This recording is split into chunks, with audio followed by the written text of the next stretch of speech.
원과 직선의 위치 관계. 첫 번째, 원과 직선의 위치 관계. 수학에서 진도를 나가다 보면 뭐 학년을 떠나서 위치 관계라고 하는 표현이 종종 나와요. 이제 배우다 보면 두 직선의 위치 관계, 평면과 평면의 위치 관계, 평면과 직선의 위치 관계, 이런 식의 위치 관계라는 게 나오는데, 이 위치 관계를 결정짓는 그 기준이 뭐냐 하면 교점의 개수예요. 교점의 개수. 교점의 개수에 따라서 위치 관계라는 게 결정이 되는 거예요. 기준이 되는 거죠. 어떻게 보면. 예를 들어서 원이 이렇게 있는데 직선이 이렇게 있어. 만나지 않죠. 원과 직선이 만나지 않는다라고 합니다. 직선을 잘 그렸는데 싹 스치게 한 점에서만 만나요. 이런 거 한 점에서 만난다고 해요. 또는 접한다라는 표현을 씁니다. 또 직선을 그렸는데 이렇게 두 점에서 만나죠. 두 점에서 만난다고 하는 거예요. 그러니까 원과 직선의 위치 관계는 이렇게 세 가지가 있는 거야. 교점의 개수에 따라서 만나지 않는다. 한 점에서 만난다. 두 점에서 만난다. 이렇게 세 가지가 있는 거죠. 착각하기 쉬운 게 원이 이렇게 있고 직선이 이렇게 있으면 안 만나죠. 만나지 않는다는 위치 관계인 거야. 이렇게 있으면 역시 만나지 않는다라는 위치 관계야. 그래도 얘는 원에 좀 가깝고요. 좀 먼데요. 관계없어요. 그런 거랑 상관이 없어. 아무리 가까워도 아무리 멀어도 똑같은 위치 관계인 거야. 2차 함수에서도 마찬가지죠. 2차 함수와 x축의 위치 관계를 배울 때도 x축이 이렇게 있어. 이렇게 생겼으면 만나지 않는 겁니다. 이렇게 있으면 만나지 않는 거예요. 똑같은 거예요. 얘나 차이가 없어요. 위치 관계 상으로는. 얘도 만나지 않는 거, 얘도 만나지 않는 거. 얘도 판별식이 0보다 작다, 얘도 판별식이 0보다 작다. 이렇게 문제를 풀이를 하는 거죠. 자, 본론으로 들어와서 이 교점의 개수에 따라서 위치 관계가 보통 세 가지로 정해지는데 원과 직선의 위치 관계는 그 각각을 수식으로는 어떻게 풀어가느냐. 두 가지 방법이 있는데 첫 번째는 판별식을 쓰는 방법이 있습니다. 판별식. 두 번째는 중심에서 직선까지 거리를 이용하는 방법이 있어요. 물론 거리만 이용하는 게 아니고 거리와 반지름의 길이를 이용하는 거죠.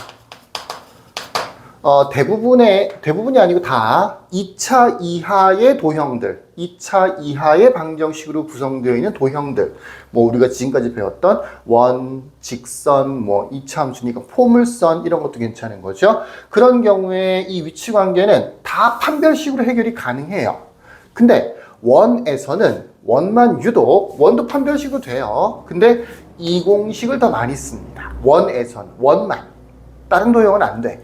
원과 직선인 경우에는 중심에서 직선까지의 거리와 반지름의 길이 이 두 개를 비교하는 부등식을 이용해서 위치 관계를 판단하는 방법을 더 많이 써요. 판별식보다 이걸 더 많이 씁니다. 계산식이 얘가 조금 더 간단해요. 판별식은 아무래도 제곱도 해야 되고 이래서 좀 불편하죠. 읽어볼까요? 원과 직선의 위치 관계는 서로 다른 두 점에서 만나는 경우, 한 점에서 만나는 경우, 만나지 않는 경우에 세 가지가 있다. 이때 다음과 같은 방법으로 원과 직선의 위치 관계를 판별할 수 있다. 방법 1은 판별식을 이용하는 거야. 판별식을 이용한다라고 하면 일단은 연립을 해야 되겠죠. 보통 직선을 원에 대입을 하겠죠. 그래서 이제 x에 대한 2차 방정식 또는 y에 대한 2차 방정식을 만들겠지. 그 상태에서 판별식이 0보다 크면 서로 다른 두 점에서 만난다라고 생각하시면 되고요. 판별식이 0이다라고 하면 한 점에서 만난다라고 생각하면 되겠죠. 한 점에서 만난다. 판별식이 0보다 작아진다. 실근이 없다라고 하면 만나지 않는다. 라고 생각하면 되는 거예요. 판별식은 공식 자체는 일단은 연립을 해야 된다라고 하는 거. 그 다음에 판별식을 쓰면 된다. 그리고 이 공식이라는 게 지금까지 배웠던 공식하고 똑같으니까 새로 외울 필요도 없고 편리할 수 있겠죠. 하지만 계산하는 과정이 조금 복잡하다. 얘에 비교했을 때는 얘가 더 공식 자체는 간단해 보일 수 있어도 좀 복잡하다. 그래서 주로 우리는 판별식을 이용하지 않고 중심에서 직선까지의 거리를 이용해서 문제를 푼다라고 알아두시면 되겠습니다. 자, 그러면 중심에서 직선까지의 거리, 그 다음에 반지름 이용하는 방법이라는 게 무엇이냐? 알고 보면 당연한 건데요. 원이 이렇게 있어요. 중심이 있겠죠. 여기 직선이 있습니다. 지금 같은 경우는 만나지 않는 경우죠.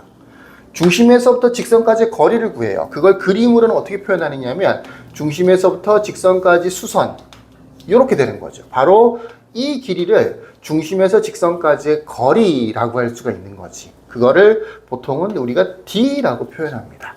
그리고 그림을 잘 보시면 요만큼을 R이라고 볼 수 있죠. D가 더 커요? R이 더 커요? D가 더 커요? R이 더 커요? D가 더 크죠. 그래서 D가 R보다 크다라고 합니다. 이런 경우에는 만나지 않는 거예요. 만나지 않는다. 근데 만약에 이렇게 직선이 접하고 있어. 한 점에서 접해.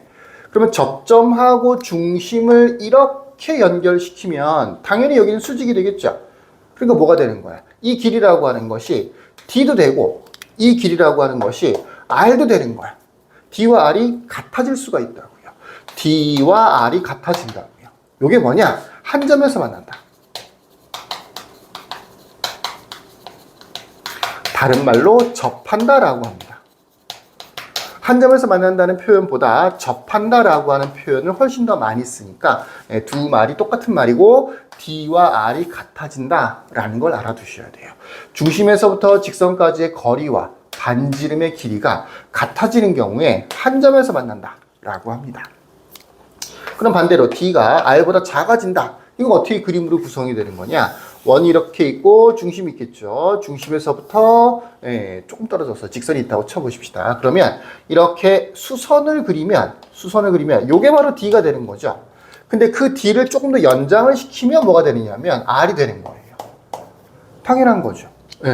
중심 R 되는 거죠. 그러니까 어떻게 돼요? D보다 R이 더 큰 거죠. D보다 R이 더 커져요. 그럼 어떻게 되느냐? 두 점에서 만나게 되는 겁니다. 두 점에서 만난다. 이렇게요. 그래서 문제를 풀이할 때 D와 R을 이용해서 두 원의 위치 관계를 판별을 할 수가 있게 되는 겁니다. 주로 기본적인 판별식을 사용하지 않고 원과 직선에서만 다른 2차 방정식으로 되어 있는 도형의 방정식 같은 경우에는 다 판별식을 써요. 판별식. 근데 유독 원과 직선에서는 D와 R의 대소관계 요걸 가지고 위치 관계를 판단을 하는 겁니다. D는 어떻게 구하는 거냐?